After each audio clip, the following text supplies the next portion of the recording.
Assalamualaikum warahmatullahi wabarakatuh. Berjumpa lagi dengan saya Faisal Putra Laksana dalam channel Crafting Lover. Dalam episode kali ini saya akan membahas kenapa atau faktor apa yang menyebabkan lengkeng berbuah. Tentu saja tidak hanya sekedar berbuah ya guys, tapi bagaimana cara memaksimalkan agar produksi buah seperti yang kita harapkan. Di sini saya akan membahas setidaknya 3 poin penting mengapa kelengkeng bisa berbuah. Poin pertama adalah tepat iklim. Poin kedua, tanaman dalam keadaan subur. Dan poin ketiga adalah tanaman masuk pada fase generatif. Video ini juga sekaligus menjawab pertanyaan, adakah jenis kelengkeng yang memang tidak bisa berbuah? Oke, kita kembali ke tema. Poin pertama yang bisa membuat kelengkeng berbuah adalah tepat iklim. Secara garis besar, kelengkeng terbagi dalam 2 macam, yaitu kelengkeng temperate dan kelengkeng non-temperate. Yang kita lihat saat ini adalah kelengkeng temperate yang berasal dari dataran Cina bagian selatan, India, Myanmar, dan sekitarnya, yang tentunya beriklim subtropis. Sedangkan negara kita beriklim tropis, jadi butuh perlakuan khusus untuk membuahkan kelengkeng ini.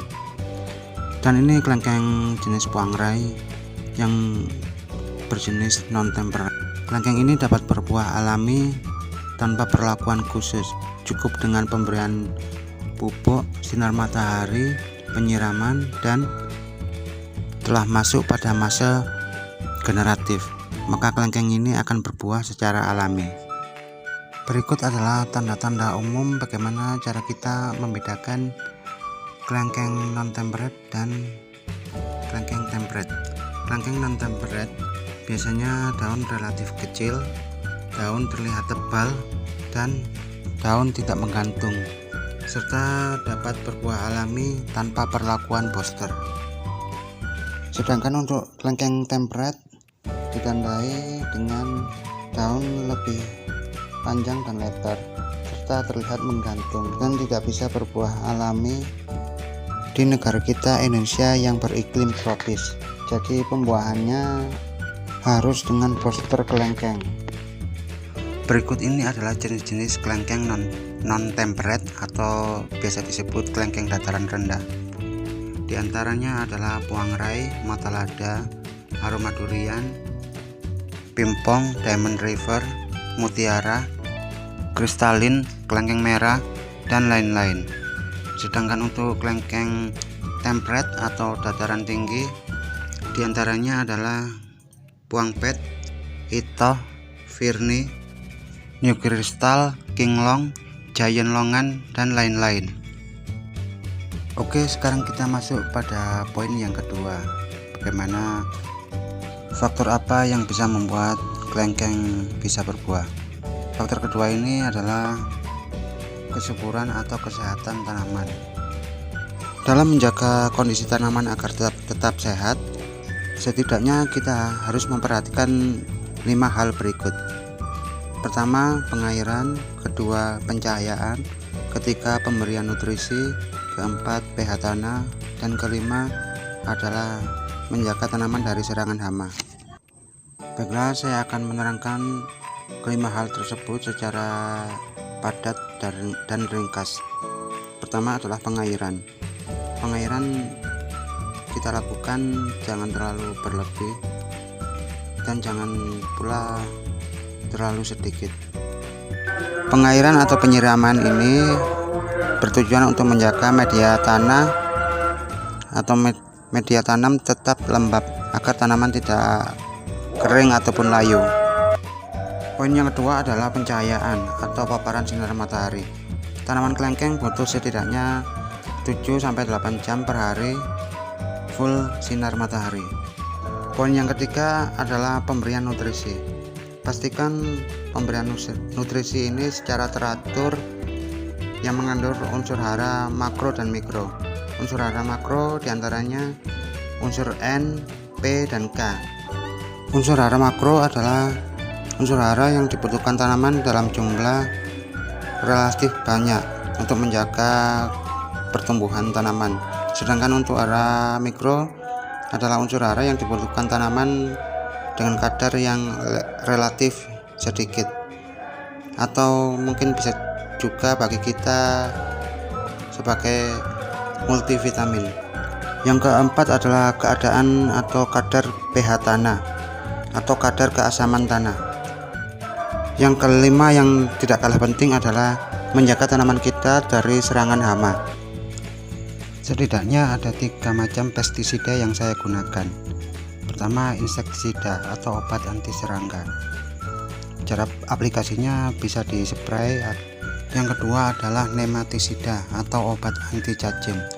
Cara pengaplikasiannya biasanya ditabur di permukaan tanah. Yang ketiga adalah fungisida atau obat anti jamur. Jika kedua poin sudah tercukupi, yaitu tepat iklim dan pertumbuhan tanaman subur, maka poin terakhir yang harus dipenuhi adalah tanaman sudah masuk pada fase generatif. Yang di depan kita ini adalah tanaman jenis non-temperate atau dataran rendah, sudah masuk umur generatif, dan ini adalah bekas dari sambungan yang sudah saya lakukan 2 tahun yang lalu. Dan tanaman ini sudah berbunga dan sekarang sudah tahap pentil atau calon buah. Tanaman ini berasal dari biji, dan saat saya sambung, tanaman ini sudah berukuran sekitar lengan orang dewasa. Untuk cara penyambungan tanaman yang sudah terlanjur kita tanam dari biji dan sudah berukuran besar, terus simak channel ini karena akan saya bahas pada episode selanjutnya dengan judul cara menyambung tanaman kelengkeng yang sudah terlanjur besar. Oke, kita kembali ke topik, yaitu tanaman sudah masuk pada masa generatif atau masuk pada fase dewasa. Ini adalah tanaman yang sudah berumur sekitar 8 hingga 10 tahun dan sudah masuk pada fase generatif. Namun ternyata tanaman ini tidak berbuah, padahal pertumbuhannya juga bagus. Jika poin kedua dan ketiga sudah tercukupi, maka kita kembali kepada poin pertama, yaitu tanaman tidak tepat iklim. Maka tanaman ini perlu diposter. Kelengkeng ini mungkin jenis kelengkeng Poncokusumo yang di sana bersuhu atau bercuaca dingin, sejuk, terletak di kaki gunung atau perbukitan hingga dataran tinggi. Di habitat aslinya, kelengkeng mutiara Poncokusumo ini dapat berbuah secara alami. Namun untuk dataran rendah yang bersuhu panas, kelengkeng ini memang tetap bisa berbuah alami jika tanam dari biji, mungkin sekitar 20 hingga 25 tahun.